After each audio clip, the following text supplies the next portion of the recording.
السلام علیکم ناظرین، آپ دیکھ رہے ہیں پروگرام گوہر کے ساتھ اور میں ہوں آپ کا میزبان گوہر بٹ۔ آج کے پروگرام میں ہم ڈسکس کریں گے کہ اسرائیل اور بھارت کا گٹھ چوٹ سامنے آ گیا، جبکہ پہلگام واقعے کے اوپر درج ہونے والی ایف آئی آر نے اس جھوٹ کا پول کھول دیا ہے۔ اس سارے معاملے کے اوپر بات کرنے کے لیے ہمارے ساتھ اسٹوڈیوز میں موجود ہیں جناب خالد فروکی صاحب، ان کے ساتھ تشریف فرمایا جناب بشیر بخاری صاحب، ان کے ساتھ توصیف احمد خان صاحب بیٹھے ہیں، جبکہ اسلام آباد اسٹوڈیوز میں ہمیں جوائن کیا ہے جناب جواد فیض صاحب نے۔ تو پروگرام کا آغاز کرتے ہیں۔ ابھی یہ بریکنگ جو ہے وہ پی ٹی وی کے اوپر آئی ہے خالد فروکی صاحب، اور اس میں یہ بتایا گیا ہے کہ سکھ فوجیوں نے جو کہ بھارت کے اندر ظاہر ہے بھارت کی فوج کا حصہ ہیں، انہوں نے سر انکار کر دیا پاکستان کے خلاف استعمال ہونے پر۔ اس حوالے سے ایک پنو سنگھ صاحب کا نام لیا جا رہا ہے اور وہ بتایا جا رہا ہے کہ وہ انہوں نے کہا ہے کہ جو مودی کی جہالت ہے اس کی جنگ کو ہم نہ کرتے ہیں۔ یہ کیا ہو گیا یہ تو جو بھارت کی فوج ہے اس کے اندر ہی پھوٹ پڑے گی سر۔ دیکھیے یہ کوئی نئی بات نہیں ہے، پہلے بھی بلکہ پچھلے 10-20 سال سے 30 سال سے جب سے آپریشن بلو سٹار یا جو انہوں نے کیا تھا، اس واقعے کو میں آج 40 سال ہو گئے، 40 سال سے زیادہ ہو اس گئے کے بعد سکھ قوم کی ہندوستان کے اندر رہتے ہوئے جبکہ وہ اس کی پنجاب ایک بہت امپورٹنٹ اکائی ہے اور اس میں ان کی اکثریت ہے، ایک رفٹ جو ہے وہ قائم بن گئی تھی، وہ رفٹ آج تک ختم نہیں ہو سکی۔ اور اس کے بعد کئی دہائیوں تک اور آج تک مسلسل جس طرح سے بھارت میں دلی میں جو بھی حکومت آئی اور اسپیشلی جو بی جے پی کی حکومت ہے، اس نے جو رویہ رکھا سکھ قوم کے ساتھ اور جس طرح سے کلنگ کی گئی کینیڈا میں، امریکہ میں، انگلینڈ میں جس طرح ان کا پیچھا کیا گیا، اور جس طرح خود بھارت کے اندر سکھ کمیونٹی کو جس طرح ٹارگٹ کیا گیا، اس کے بعد ان کا ایسا رد عمل بڑا ایک مطلب نیچرل سی بات ہے نا، کوئی اس میں کوئی ایسی بات نہیں جس میں ہاں یہ بات بڑی امپورٹنٹ ہے کہ اگر وہاں سے جو لوگ جن کا ان کی فورسز سے تعلق ہے وہ اگر اٹھ کے یہ بات کہہ دیتے ہیں کہ بھئی آپ جہالت کر رہے ہیں، آپ ایک طرح کی دہشت گردی کر رہے ہیں اور آپ کا یک طرفہ رویہ ہے، اور یک طرفہ رویہ ہے بھی، ہم سب جانتے ہیں کہ مودی حکومت جو ہے وہ ہر قسم کے معاہدے، ہر قسم کی جو تعلقات تھے ان کو مسمار کرتے ہوئے، یہ دیکھیں نا پاکستان اور بھارت کے جو یہ سکھ قوم بھی اس بات کو اچھی طرح سے جانتی ہے، پاکستان اور بھارت کی جو 1947 میں جب پاکستان قائم ہوا تو اس کے بعد سے پاکستان اور بھارت کے درمیان بڑے امپورٹنٹ معاہدے ہوئے تھے، ان تمام معاہدوں کو بھارتی حکومت نے ایک ہی اعلان سے سب کو اس نے ختم کر دیا۔ یہ معاہدے اتنے امپورٹنٹ ہیں کہ اگر آپ اس کا جائزہ لیں تو سکھ قوم کیا کوئی اور بھی ہو تو وہ یہ سوچے اور اپنی حکومت کا جو پاگل پن ہے ان کو سمجھائے کہ آپ نے 1950 میں کیا گیا معاہدہ جو ہے اس کو ختم کر دیا، اور 1950 کا معاہدہ پاکستان اور بھارت کے درمیان پہلا معاہدہ تھا آزادی کے بعد، جو لیاقت نہرو معاہدہ جو کہلاتا ہے۔ پھر سنتاس معاہدے کو جس طرح کر دیا 10 سال کے بعد ورلڈ بینک گارنٹر ہے، ورلڈ بینک گارنٹر ہے، اور آپ یہ دیکھیے کہ تقریباً 6 سال تک سنتاس معاہدے کے لیے پاکستان اور بھارت کے درمیان مذاکرات ہوتے رہے، جس کے بعد جا کے اس پہ سگنیچر ہوئے، ورلڈ بینک گارنٹر بنا، اور پورے کا پورا سب کانٹیننٹ جو ہے اس میں زندگی پانی زندگی کی علامت ہے، اس پانی کی تقسیم کا ایک ایسا معاہدہ ہوا جس پہ دونوں ملکوں نے کاربند رہنا تھا اور کاربند رہنا ہے، کوئی ملک اس کو یک طرفہ ختم نہیں کر سکتا۔ وہ جو معاہدہ ہے 1950 کا، اس میں بڑا ایک اہم جز جو ہے وہ اقلیتوں کے تحفظ کا ہے۔ جی اچھا، اب اس میں یہ دیا گیا تھا کہ کیونکہ 47 کے بعد جو دونوں طرف جو فسادات ہوئے اس میں مائگریشن ہوئی، فسادات بھی ہوئے نا جی، وہ ملکوں کے اندر ایک آپ کو یاد ہے کہ ہندوستان میں مسلمانوں کی نسل کشی کس طرح سے کی گئی، اس میں یہ پابند تھی دونوں حکومتیں کہ اقلیتوں کے حقوق کا تحفظ کریں گی، اور دوسرے ملک کی حکومت جو ہے آپ سے اس بارے میں جواب دہی کر سکے گی، جواب طلبی کر سکے گی، آپ پابند ہوں گے۔ اچھا، وہ 1950 کا معاہدہ ہے، یعنی آزادی کے فوری بعد ہو گیا تھا۔ 1960 میں پھر یہ ہمارا جو معاہدہ ہو گیا، سنتاس کا معاہدہ ہو گیا، پھر اس کے بعد پھر 71 میں شملہ ایکارڈ ہوا، پھر اس کے بعد کئی اور معاہدے ہوئے، پھر لاسٹ میں جا کے ہم نے یہ جو لاہور اعلان لاہور کہلاتا ہے، لاہور اعلامیہ جو ہے وہ ہم نے کیا، پھر ہم نے جوہری تنصیبات کے حوالے سے معاہدہ کیا، پھر ہم نے فضائی حدود کے حوالے سے معاہدے کیے، یعنی تقریباً 10 معاہدے ایسے ہیں جو دنیا کے کسی بھی خطے میں امن قائم رکھنے کے لیے انتہائی ضروری ہے۔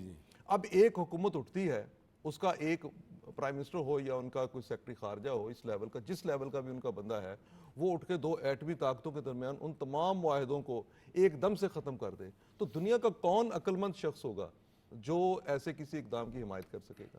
اچھا، اور اس کے پیچھے مطلب کیا ہے؟ مطلب پھر یہ دیکھیے جو ہم نے اعلان لاہور جو ہمارا ہوا تھا اس پہ بھی، اور اس کے بعد جوہری تنصیبات کے حوالے سے اور فضائی حدود کے حوالے سے جو ہم نے معاہدے کیے، ان سب میں یہ چیز شامل تھی، اور شملہ معاہدے میں بالخصوص یہ چیز شامل تھی کہ کوئی ملک یک طرفہ اقدام کوئی نہیں کر سکے گا۔ اچھا، آپ نے یہ سارا کچھ پاگل پن جو مودی حکومت کا دیکھا ہے، اس پاگل پن میں کوئی قوم، کوئی فرد، کوئی شخص، کوئی عقل مند، ایون صرف آپ سکھ کمیونٹی کی بات نہ کریں، بلکہ آپ کو ابھی تو یہ کیونکہ وہاں پہ ایک ماحول ایسا بنا ہوا ہے، بنا دیا گیا ہے جنگی جنون کا، جس میں کسی شخص کے بولنے کے لیے زیادہ مطلب جرت نہیں کرتا وہاں بھی، لیکن آپ دیکھیں گے کہ خود دہلی کے اندر اور ہندوستان کے دوسرے حصوں سے اس بھارتی جنون کے خلاف کس طرح آوازیں اٹھتی ہیں۔ سر میں آپ سے گزارش کروں کہ یہ مظاہرہ ہوا اور کل ہی ہوا وہاں پر کہ جناب آپ جنگی جنون پیدا نہ کریں، اور جنگ کے خلاف مظاہرہ ہوا، اور اس کو کور کرنے والے ایک ہندو صحافی سمون شرما نام تھا شاید ان کا، ان کو گرفتار کر لیا گیا۔ یہ باقاعدہ طور پر اچھا پھر یہ بھی ہوا کہ وہاں پر جو اے پی سی بلائی نریندر مودی صاحب نے، اس اے پی سی کے اندر بہت زیادہ تنقید کی گئی، اور میں نے دیکھا جو ایک لیڈر کا ان کا جو انٹرویو تھا، وہ جو سونیا گاندھی کے سان ان لا ہیں شاید، انہوں نے کہا کہ یہ ہندوتوا کی پالیسی کا رد عمل ہے۔ گوہر آپ نے یہ لفظ ابھی بولا ہے ایک ہندو صحافی کا، تو میں آپ کے منہ سے سن کے بڑا حیران ہوا ہوں۔ ہم عام طور پہ جرنلسٹوں کے بارے میں جو باقی مختلف شعبۂ زندگی سے تعلق رکھنے والے افراد ہیں، ان کے بارے میں یہاں بیٹھ کے ان کے مذہب کے حوالے سے ریفرنس نہیں دیتے، لیکن یہاں پر یہ کیوں کرنا پڑا آپ کو؟ کیونکہ وہاں پر یہ مسلمان، ہندو، سکھ، یہ آپ کو اس لیے کہنا پڑا کہ وہاں ساری بات ہی اس ہندو مسلم تقسیم پہ چلی گئی ہے۔ جی جی، آرمی چیف نے یہاں جو سپیچ کی تھی اس بیان کا مطلب وہاں غلط لیا گیا۔ آرمی چیف نے ایک لفظ بولا تھا، انہوں نے کہا کہ ہندوتوا والی جو وہاں پہ جو سوچ ہے، میں اس کو یہ میسج دینا چاہتا ہوں۔ جی جی، ابھی ایک ہفتہ پہلے 10 دن پہلے، اچھا وہاں پہ اس کو بتایا گیا کہ انہوں نے ہندو اور مسلمان میں تفریق پیدا کی۔ بیسیکلی آرمی چیف نے اس ہندوتوا کی جو سوچ ہے اس کو انہوں نے ایڈریس کیا تھا، جنونیت کی جو سوچ ہے اس کو ایڈریس کیا تھا۔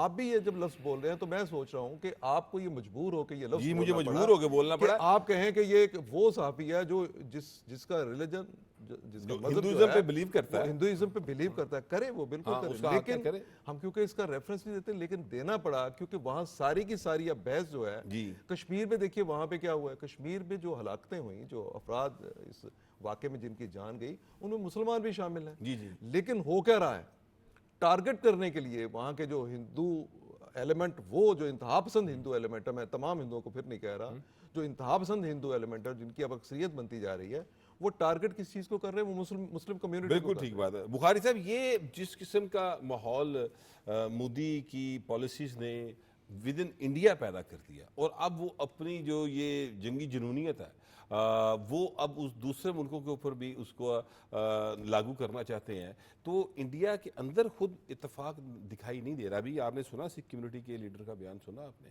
وہ کہہ رہے ہیں کہ جو کی صورت جو ہے وہ اس کی جنگی جنونیت کا حصہ نہ بنے۔ بنیادی طور پہ بٹ صاحب انڈیا میں کبھی اتفاق تھا؟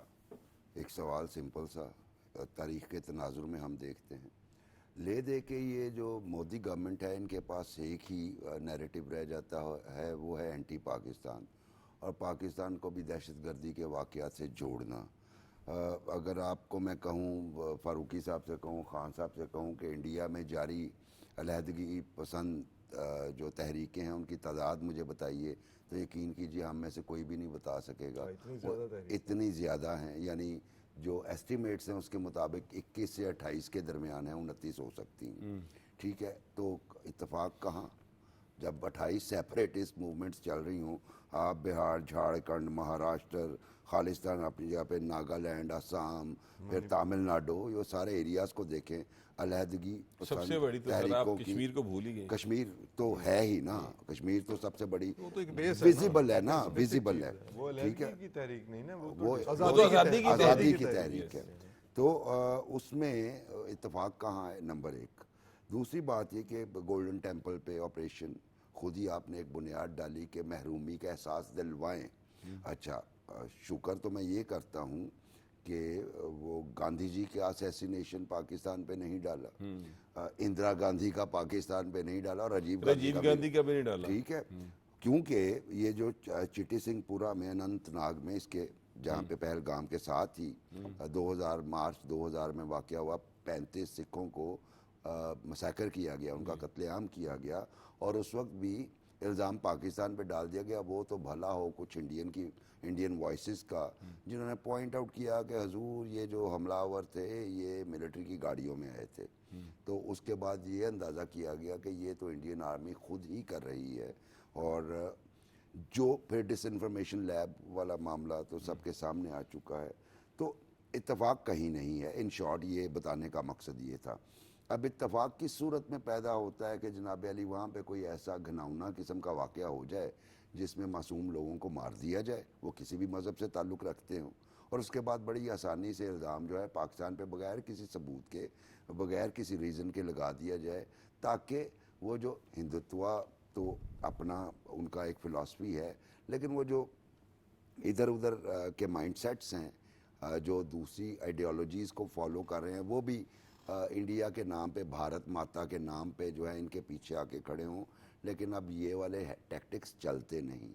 اب چونکہ دودھ کا دودھ اور پانی کا پانی جلدی علیحدہ ہو جاتا ہے، فیکٹس جو ہیں وہ جلدی سامنے آ جاتے ہیں، فیکٹس کو ویریفائی کرنے کے بے تحاشا طریقے آ چکے ہیں. اس لیے اب اس طرح کے جو آپ خیالی قسم کے نیریٹیو بناتے ہیں نا، وہ چلتے نہیں. سو یہ والا جو انڈیا نے ایکیوزیشن تو اپنی جگہ پہ کی ہے، لیکن جس طریقے سے وہ ایکسپلائٹ کرنے کی کوشش کر رہا ہے، اس سے میرا خیال ہے کہ وہاں پہ جو ڈویژن ہے سوسائٹی کے اندر وہ زیادہ بڑھے گی، جس کے ٹریسز آپ دیکھ رہے ہیں. جو سکھ آفیسر ہے انہوں نے ریفیوز کر دیا، پھر ہمارے صحافی دوست وہاں پہ وائس جو ہے وہ ریز کر رہے ہیں. نہیں، وہاں پر کشمیر میں باقاعدہ طور پہ ایک صحافی نے یہ کہا کہ جناب مجھے وہاں پر جانے کے لیے 10 چیک پوسٹوں کے اوپر باقاعدہ طور پہ اپنی تلاشی دینی پڑتی ہے، اپنا آدھار کارڈ دکھانا پڑتا ہے، اپنی شناخت کرانی پڑتی ہے، اس کے بعد میں یہاں پر پہنچ پاتا ہوں. تو کس طریقے سے وہ لوگ آ گئے اور انہوں نے سارا کچھ کر لیا اور پھر چلے بھی گئے؟ یعنی انہوں نے کوئی کیا کہنا چاہیے، کوئی سلیمانی ٹوپی پہنی ہوئی تھی کہ جس کو کسی نے دیکھا نہیں. وہاں پر تو کوئی بندہ گاڑی پہ نہیں جا سکتا بالکل. اور وہاں پر تو ہیلی کاپٹر پہ جائیں یا پونی پہ جائیں یا دوسری پیدل بات جائیں. یہ ہے کہ جہاں پہ 7 لاکھ فوج موجود ہو، کیمراز کا نیٹ ورک اتنا اسٹرانگ ہو کہ کوئی بھی بندہ وہاں پہ انٹر یا ایگزٹ ہو رہا ہے تو آپ اس کو دیکھ رہے ہیں، آپ اس کی ڈیٹیلز مانیٹر کر رہے ہیں. اور یہی سوال کشمیری لوگ بھی کر رہے ہیں کہ یہ جو آپ نے الزام لگایا ہے، یا یہ جو آپ اس کے نام پہ، چونکہ 1500 سے زائد کشمیری نوجوانوں کو کسٹڈی میں لیا ہے، اور کیا آپ کی مانیٹرنگ بالکل ختم ہو گئی؟ وہ 7 لاکھ فوج کیا زیر زمین چلی گئی کہ ان کی پریزنس میں ایک ایسے علاقے میں جو سیاحتی مقام ہے، ہائی الرٹ وہاں پہ رہتا ہے، اور آپ اور وہاں پہ پیدل بھی نہیں جائے، گاڑیوں پہ نہیں جایا جا سکتا. ایک بڑی امپورٹنٹ اور بڑی مزے کی بات، کیونکہ پھر وہ بخاری صاحب کے ٹائم سے آپ بعد میں ٹائم کاٹ لیجیے گا. جی پلیز. 1 اب یہ دیکھیے ذرا، اس کی ڈیٹیل ذرا دیکھیے نا. 2:20 تک یہ مقابلہ جاری رہا ہے. 1:50 پہ شروع ہوا، 1:50 پر شروع ہوا، 2:20 یہ ایف آئی آر کہہ رہی ہے، ایف آئی آر کہہ رہی ہے، اور ایف آئی آر 10 منٹ کے بعد درج ہوئی ہے. آپ کو پتہ 2:30 بجے ایف آئی آر درج ہوئی ہے، اور جس جگہ یہ واقعہ ہوا وہاں سے پولیس اسٹیشن 6 کلومیٹر کے فاصلے پر ہے. تو 6 کلومیٹر دوری پر جو ایف آئی آر درج ہوئی ہے اس واقعے کے صرف 10 منٹ بعد، اور ہر کسی کو نامزد بھی اس میں کر دیا گیا، اور پاکستان پہ الزام بھی لگا دیا گیا، اور دراندازی کا سارا جو کچھ بنانا تھا ڈرامہ وہ بھی بنا لیا گیا. یہ دیکھیے یہ کیسا ایک ایسا بات ہے نا، جو وہ سارے کے سارے آپریشن کو جھوٹا ثابت کرنے کے لیے ان کو اتنی شرم بھی نہیں آئی، اتنی عقل بھی نہیں آئی کہ آپ کچھ تو خیال کریں کہ آپ جھوٹ کے پاؤں نہیں ہوتے. اور یہ جو ایف آئی آر ہے ایکچولی یہ اس بات کو ایکسپوز کرتی ہے کہ یہ سارے کا سارا جھوٹ ہے. اچھا یہ دیکھیے توصیف حاصل، یہ اب جھوٹ ہے، یہ ایف آئی آر جس طرح سے فروخی صاحب نے بتایا اس کے نظر آ جاتا ہے کہ یہ سارا کا سارا جھوٹ ہے، ڈرامہ کیا گیا. لیکن کیا مودی اور ان کے جو کیبنٹ کے لوگ ہیں یا جو بھی جن کے ساتھ بھی مشاورت کرتے ہیں وہ اتنی عقل سے پیدل ہیں کہ اتنی سیدھا جو ہے جھوٹ پکڑا جا رہا ہے، اور انہوں نے یہ جانتے بوجھتے ہیں کہ ہم جھوٹ کر بول رہے ہیں اور پکڑے بھی جائیں گے، پھر بھی انہوں نے یہ سارا کچھ کیا؟ یہ عقل سے پیدل نہیں ہے، معاملہ کیا ہے؟ یہ پاپولسٹ ہیں، فاشسٹ ہیں، اور انہوں نے وہی منجن بیچنا ہے. اس دفعہ جو الیکشن ہوا ان کا، ابھی جو ہوا، اس میں ان کا وہ جو نارتھ انڈیا میں پاکستان، اینٹی پاکستان جو چلتا تھا نعرہ، وہ کم بکا ہے. اب دوبارہ سے انہیں اس کی ضرورت ہے. اب یہ دوبارہ اس کو بیچنا چاہتے ہیں، اس کو ذرا لارج سکیل پر لے کے آئے ہیں. اچھا اس انسیڈنٹ کو لارجر دین لائف بھی کیا گیا ہے, بڑا بھی کیا گیا کہ وہ جو مودی دورہ مختصر کر کے آ گئے, وہ راج ناتھ سنگھ نے یہ کہہ دیا, ایک وہ کیا ہے امیت شاہ, وہ ایک اپنی ایک طرح کا کریکٹر ہیں. یہ ان سے پوری دنیا سوال پوچھ رہی ہے کہ یہ پہلگام میں یہ لوگ آئے کدھر سے, پھر آ گئے تو گئے کہاں سے, اور آپ کدھر تھے. یہ انڈیا یہ تو ان کے اپنی اپوزیشن نے پوچھا ہے, اور ان کی وہاں پر جو مودی سرکار نے تسلیم کیا کہ جی بالکل ہمارا یہاں پر فیلئر ہے. میں ان کا, اور انہوں نے مان لیا کہ ہمارا انٹیلیجنس فیلئر ہے. اچھا یہ میں پہلے دن سے کہہ رہا ہوں, بات یہ ہے کہ یہ صرف انڈین یا پاکستانی نہیں پوچھ رہے, اب پوری دنیا پوچھ رہی ہے. اور پوری دنیا میں جس طرح یہ بنانا چاہتے تھے سمپتھی, آپ ذرا ایونٹ پہ غور کریں نا.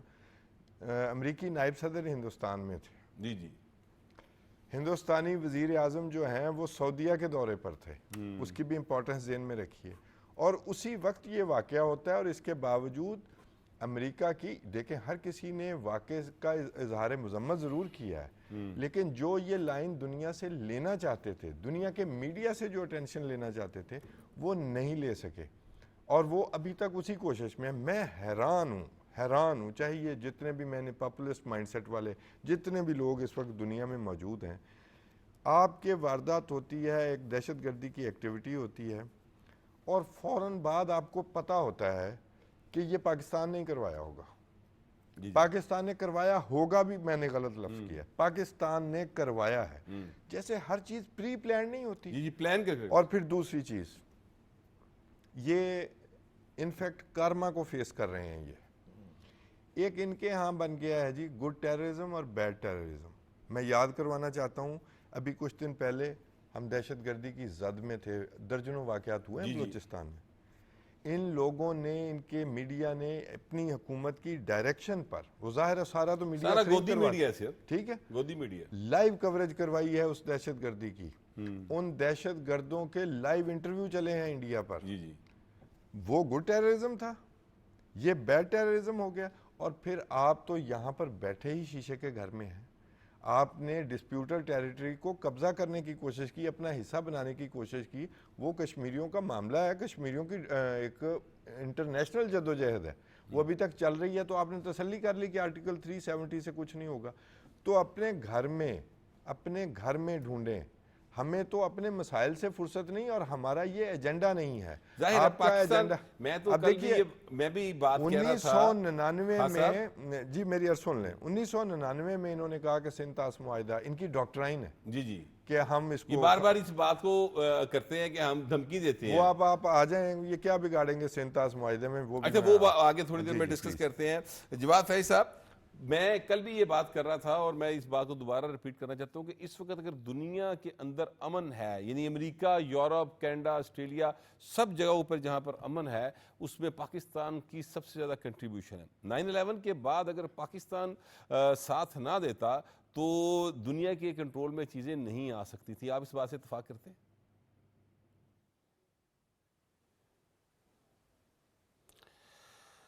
یقیناً بٹ صاحب میں اس سے اتفاق بھی کروں گا. اور میں آواز in Washington D see that time جب یہ واقعہ ہوا, پینٹاگون میں جب طیارہ لگا, ورلڈ ٹریڈ سینٹر کی عمارتیں جو ہیں وہ زمین بوس ہوئیں, اور اس وقت وہاں کیا کرب تھا, وہاں کیا صورتحال تھی. اور پاکستان کے حوالے سے خاص طور پہ ایک بہت بڑے نشریاتی ادارے پہ جب میں نے یہ کوارڈینیٹ کیا کہ اس وقت کے وزیر اعجاز الحق صاحب اور پھر مولانا فضل الرحمان اور قاضی حسین احمد مرحوم, ان کو فوری طور پہ میں نے امریکن نشریاتی ادارے پہ ان کیا, اور تھوڑا سا سکون ہمیں ملا جب انہوں نے بھی اس کی مذمت کر دی. اور پھر ہماری افواج نے, ہمارے پاکستانی عوام نے جس طرح قربانیاں دیں, اصل میں تو ہم ان کے لیے شیلڈ تھے, اس میں تو کوئی شک و شبہ ہی نہیں. آپ نے بالکل درست فرمایا. ابھی تک اس واقعے میں, یعنی دنیا میں امن قائم کرنے کے لیے جو پاکستان رول پلے کیا, ابھی تک ہم اس کا جو ہے وہ اس پر قربانیاں دے رہے ہیں. ختم نہیں ہوا سلسلہ سر. جی جی, پر صاحب دیکھیں, آپ نے اپنے انٹرو میں دو باتیں کی. ایک تو یہود و ہنود کا گٹھ جوڑ, اور کیسے اسرائیلی پہنچ گئے مقبوضہ کشمیر ویل ایکوپڈ اور وہ ساری ٹیکنیکلی چیزیں لے کے مجھے پھر میں ہمیشہ تذکرہ کرتا ہوں اور آپ سب دوست جانتے بھی ہیں میرے روحانی استاد حضرت آغا شورش کاشمیری جنہوں نے اجمی اسرائیل کے نام سے وہ کتابچہ لکھا جو آج بھی موجود ہے کہ کس طرح یہ مل کے اور خاص طور پہ اس میں ایک طبقہ اور بھی ہے جو ختم نبوت پہ یقین نہیں رکھتا تو سب کچھ انہوں نے لکھ کے بتایا کہ کہاں کہاں کون کون سی سازش تیار ہوتی ہے اور پھر کس طرح اسرائیل سے یروشلم سے دلی تک کا انہوں نے ذکر کیا اور کیا کیا معاملات تھے. یہ ساری وہی چیزیں ہیں جو پہلے دن سے پاکستان کھٹکتا ہے دل یزداں میں کانٹے کی طرح. ہندو بھی اور یہودی بھی اور اسرائیلی بھی وہ ہمیں اس طرح سے اور پھر ایٹمی قوت بن جائے ہم پھر تو انہوں دی ماں مر جاندی ہے کہ ایک ہی ہو گیا مسلمانوں کی پہلی ایٹمی قوت ہے. لہٰذا اس کے ساتھ ابھی فاروقی صاحب نے جس طرح ایف آئی آر اور آپ نے بھی ذکر کیا دیکھیے باقی تو ٹائمنگ اور تھانہ کتنی دور ہے یہ تو بتا دیا لیکن آپ نے یہ دیکھا ہے کہ ہندوستانی میڈیا جو ہے وہ جس طرح مسلسل اس کے منہ سے جھاگ نکل رہی تھی اور وہ جس طرح یہ بیان کر رہے تھے کہ جناب چیک کیا گیا یہ مسلمان ہے تو چھوڑ دو یہ ہندو ہے تو مار دو یہ فلاں ہے تو مار دو. اب وہ وہاں کہہ رہے تھے کہ میڈیا اور حکومت کہہ رہی تھی کہ ٹارگٹ کلنگ کی گئی ہے. ایف آئی آر میں لکھا ہوا ہے کہ اندھا دھند فائرنگ کی گئی ہے اور یہ ایف آئی آر کا حصہ ہے. لہٰذا کوئی عقل دی گال ہوندی تو پھر وہ انڈین میڈیا تے نہ ہوندا. لہٰذا یہ ساری وہ چیزیں ہیں جسے ٹیکنیکلی ہم پوری دنیا کو بتا بھی رہے ہیں دکھا بھی رہے ہیں سفارتکاری کے ذریعے اور ہمارا جس طرح آپ پروگرام یہ کر رہے ہیں چاہیے تو یہ کہ سارے مل کے ایسی ہی چیزوں پہ گفتگو کریں تاکہ دنیا تک پہنچ سکے اور انہیں ان کا چہرہ دکھایا جا سکے. ابھی بات ہوئی کہ گڈ ٹیررسٹ اور بیڈ ٹیررسٹ کی بات ہوئی اور ٹیررزم کی بات ہوئی. دیکھیے نا یہ ایسے ہی ہو گیا جس طرح جعفر ایکسپریس وہ پاکستان میں واقع ہوتا ہے ابھی تک ہمارے تک اطلاعات نہیں آتی اور ہندوستانی میڈیا جو ہے وہ سیٹ لگا کے بیٹھ جاتا ہے آدھے گھنٹے بعد ہی اور پھر وہ دہشت گردوں کے ترجمان بھی بٹھا لیتے ہیں اور اس کے ساتھ گفتگو کرتے ہیں. یہ بالکل ایسے ہی ہوا اس دفعہ بھی کہ یہ پہلگام والا معاملہ بھی وہ پہلے سے تیار تھے انہیں بتا رکھا گیا تھا ایف آئی آر سے لے کے ان کے پروگرام سے لے کے اور پھر میں وہی بات جو آپ نے آغاز میں کی تھی بٹ صاحب کے اسرائیلیوں کا وہاں آنا اس چیز کی نشاندہی ہے کہ ہندوستان جو وہ پاکستان اور اس خطے کے حوالے سے ایک خطرہ بن چکا ہے اور اس پہ ڈیفینیٹلی کوئی تک نہیں ہے اسرائیلیوں کا وہاں آنا اور تکنیکی طور پہ ویل ایکوپڈ ہو کے آنا اس کا کوئی تک نہیں ہے. اس پہ نوٹس ہونا چاہیے اور یہ خدا نہ خواستہ آگ اگر لگی تو پھر یہ نہیں رہیں گے. یہ ان کو بھی میں آپ کی وساطت سے میں کہنا چاہتا ہوں یہ ہندوستان کو میسج جانا چاہیے کہ پھر تسی بھی نہیں رہو گے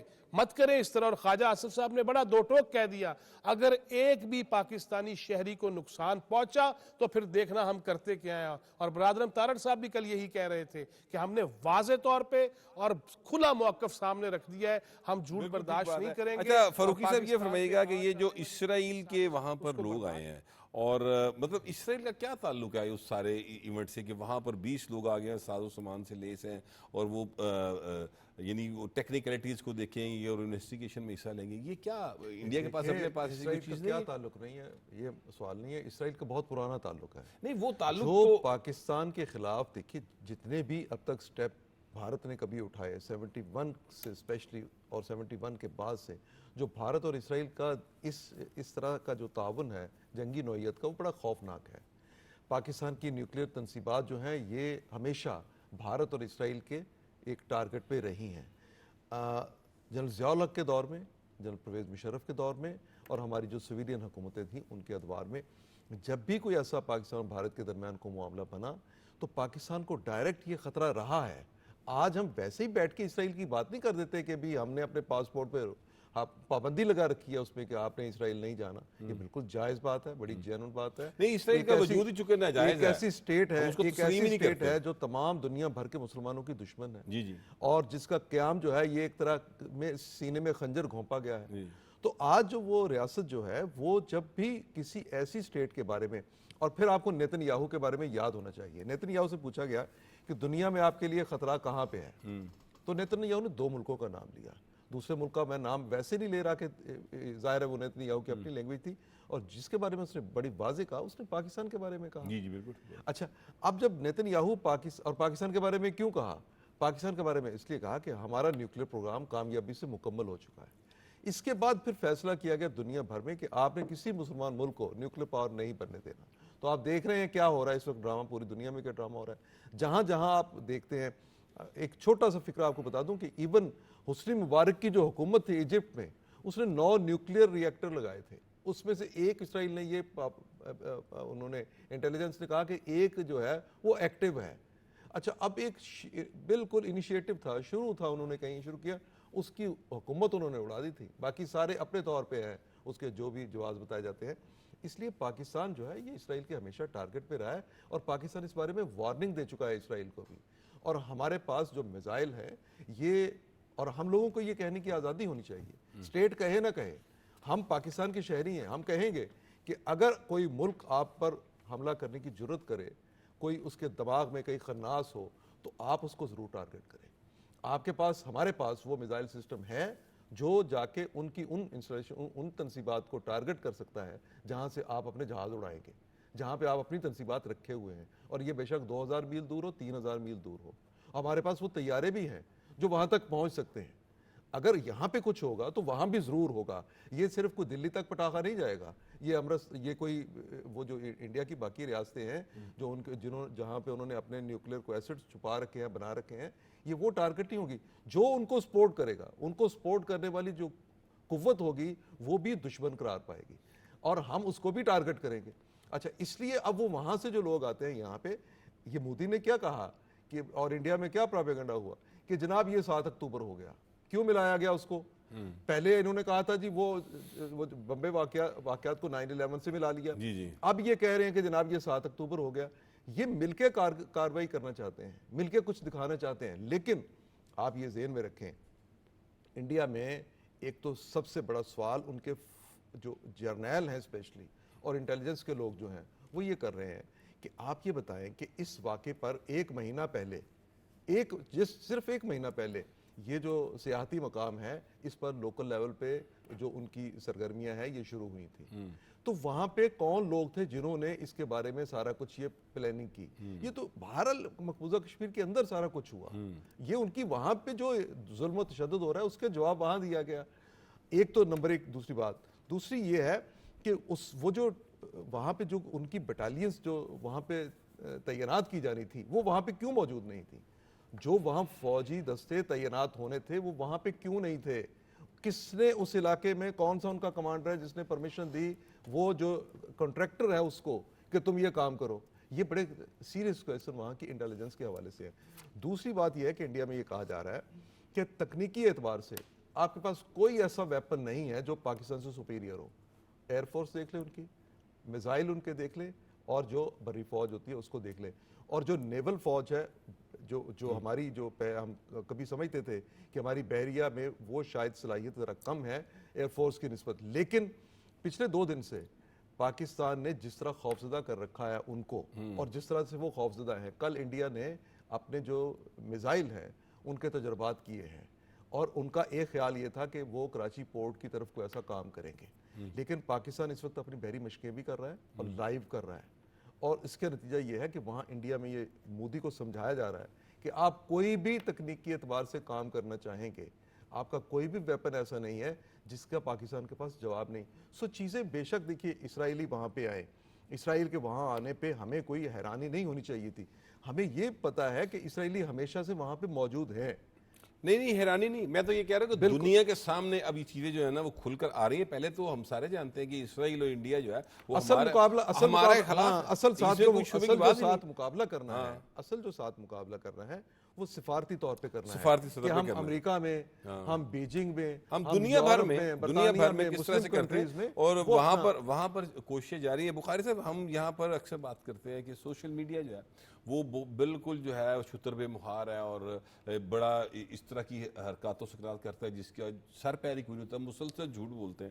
لیکن میں خان صاحب سچی بات ہے, جب میں نے یہ 2-3 روز سے انڈین میڈیا کو واچ کرنا شروع کیا تو جس طریقے سے فاروقی صاحب اور آپ سارے اتنے سینئر بیٹھے ہیں وہ ایکٹ کرتے ہیں, جس طرح سے وہ ڈرامہ کرتے ہیں، یعنی میں حیران ہوں کہ ایک چیز جس کا کہیں وجود نہیں، پاگل ہے یعنی ذہنی طور پہ باقاعدہ ان کا وہ رویہ، میں مجھے تو لگا جیسے ہمارا جو سوشل میڈیا ہے وہ بڑا ریزنیبل ہے جس کو ہم برداشت نہیں کرنے کو تیار. آپ نے ان کا وہاں کا ریگولر میڈیا اتنا آپ نے ان کا irresponsible ہے. مین سٹریم میڈیا کا ایک اینکر سیڑھیوں سے اترتے دیکھا. جی میں نے دیکھا، وہ جو کہہ رہا ہے وہ حیران کن، یہاں پر کسی نے وہ ایسی بات سوچی بھی نہیں ہے اور وہ کہہ رہا ہے. بٹ صاحب یہ تو ہو گیا نا، انڈیا کے اندر ایک واقعہ ہوا، میں ان کے چینلز پہ جاتا تھا اور میں نے پھر مذاق بھی کرنے شروع کر دیے کہ دیکھیے آپ صحافتی جو جرنلسٹک ایتھکس ہیں اس کے بارے میں اینکر کو میں نے کہا ایک بڑے چینل کی کہ آپ تھوڑے سے ایتھکس کو دوبارہ پڑھ لیجئے، اور آپ کو پھر میں نے یہ بھی مذاق کیا کہ آپ کو نا جذباتی قسم کی فلمز میں جانا چاہیے، آپ کی آواز کا زیر و بم بہت اچھا ہے. لیکن وہ جو بات کیوں ہوئی، انگلینڈ میں کہیں کسی ٹیمپل پہ کچھ ہو گیا لنڈن میں، اور انہوں نے فوری طور پہ جو ہے وہ الزام پاکستان پہ ڈال دیا. اور میں نے پھر انہیں کہا محترمہ یہ کوئی بھارت کا کوئی پسماندہ علاقے کا کوئی ٹیمپل نہیں تھا، یہ لنڈن ہے اور وہاں پہ انویسٹیگیشنز بڑی شاندار ہوتی ہیں.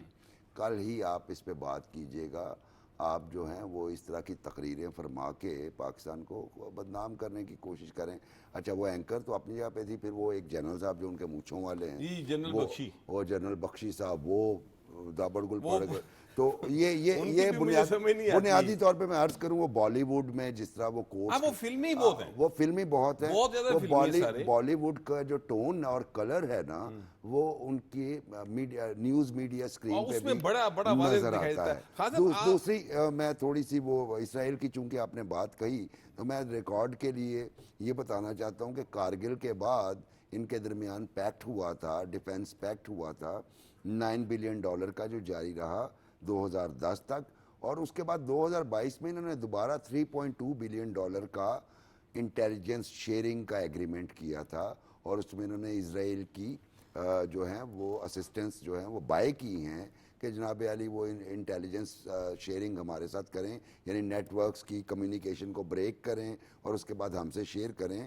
اور یہ اب اسرائیل کی ایکسپرٹیز ہیں اس میں جیسے، تو انہوں نے بھرپور فائدہ، اور اب یہ بلایا جا رہا ہے کہ اسرائیل کو اس پروپیگنڈے کے حوالے سے انٹیلیجنس جو کہے گی وہ ہمیں پہلے سے معلوم ہے، ہم جانتے ہیں ہمارے خلاف ہے، انہوں نے انٹیلیجنس نے کی کام کرنا. سر کتنی کی ان کی ایکسپرٹیز ہیں وہ اتنا تو حساب نہیں لگا سکے تھے کہ کس وقت حماس نے کیا کرنا ہے. اچھا میں آپ سے گزارش کروں خان صاحب، آپ یہ کہہ رہے تھے بریک میں، بلکہ بریک سے پہلے آپ یہ پروگرام شروع ہونے سے پہلے بلکہ بات کر رہے تھے کہ بھارت کو وہ رسپانس نہیں ملا جس کی وہ توقع کر رہا تھا، اور آپ نے برکھا دت صاحبہ کے ایک ٹویٹ کا بھی حوالہ دیا. میں نے بھی وہ ٹویٹ دیکھا اور وہ کہتی ہیں کہ مجھے سمجھ نہیں آ رہی کہ امریکن میڈیا ہمارا ساتھ کیوں نہیں دے رہا. میری سمجھ سے باہر ہے کہ بھی امریکہ کوئی ان کی سٹیٹ ہے اس طرح کا، مطلب وہ ان کے اندر یہ ہے کہ ابھی سے یہ جو ابھی بالی ووڈ والا معاملہ ہے نا، بالی ووڈ ہی کہتے ہیں نا ان کی فلم انڈسٹری کو، بالی ووڈ، یہ جو بالی ووڈ والا معاملہ ہے نا، یہ وہ سمجھتے ہیں کہ ہم سپر پاور بن چکے ہیں. وہ جو فلمی انداز ہے نا کہ ہم سپر پاور بن چکے ہیں، اور ہمارا جو مودی ہے جو جس کے پہلے ویزے پر پابندی تھی، اب وہ دنیا کا اسٹیٹس مین بن چکا ہے اور وہ دنیا کو ڈکٹیٹ کرتے ہیں ہم. یہ ان کا مائنڈ سیٹ بنا دیا گیا ہے اس پاپولسٹ مائنڈ سیٹ نے، اور وہ جو میڈیا جو خرید کر بنایا گیا ہے اس حوالے سے یہ ماڈریٹ آوازیں جو کہلاتی تھیں، اس نے کہا نیو یارک ٹائمز، CNN، انہوں نے ہمارے اتنے بڑے دہشت گردی کے واقعے کو کوریج ہی نہیں دی. کوریج سے مراد یہ ہے کہ ہمارا موقف نہیں، اس کو نہیں آگے لے کر چلے. اور پھر اس کا جو سیکنڈ ٹویٹ ہے، ایک اور شخص تھے انہوں نے بھی ویسا ہی لکھا، اور اس نے کہا میرا دل کر رہا میں ٹی وی کی اسکرین ہی توڑ دوں. اتنے جذباتی ہیں یہ. تھوڑی بہت جو ترقی ہوئی ہے نا، وہ پنجابی میں کہتے ہیں جر کے کھا لو. یہ یقین کریں کہ بھی یہ مذاق بنیں گے، یہ مذاق بنیں گے کہ کسی تحقیق تفتیش کے بغیر کدھر آ گئے ہیں آپ الزام لگانے. اور یہ جو بات اسرائیل کی کر رہے ہیں، بڑی ٹیکنالوجی ہوگی جی اسرائیل کے پاس. وہ ٹیکنالوجی غزہ میں بہت ساری اپنا کے بھی دیکھ لی، لڑ وہ ابھی بھی رہے ہیں. ٹھیک ہے، 2 دفعہ جی آن ریکارڈ اسرائیل نے انڈیا کے تعاون سے ہمارے ایٹمی انسٹالیشن پر حملے کی کوشش کی اور دونوں دفعہ پکڑے گئے ہیں. ٹھیک ہے،